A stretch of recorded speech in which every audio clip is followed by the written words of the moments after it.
I'm Ryan May Handy with Headwaters Economics. I am the co-manager for the Community Planning Assistance for Wildfire program. We decided to release a policy guide to help communities mitigate the fire risks to their historic downtowns and their historic structures.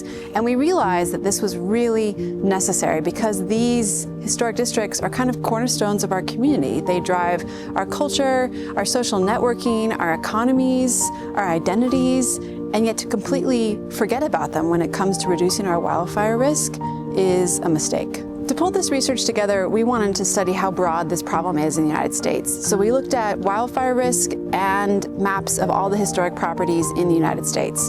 And we found that nearly a quarter of all historic properties in the US have really high wildfire risk. We also talked to individual communities to get a sense of, on the ground, how do you reduce the risk to historic buildings? We came up with 3 takeaways. Hopefully these will offer clear guidance for communities on next steps. First, don't exempt historic structures or districts from building codes that reduce wildfire risk.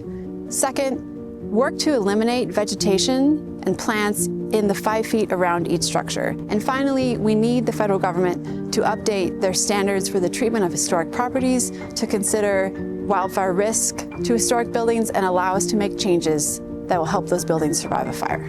To learn more about this work, please visit headwaterseconomics.org.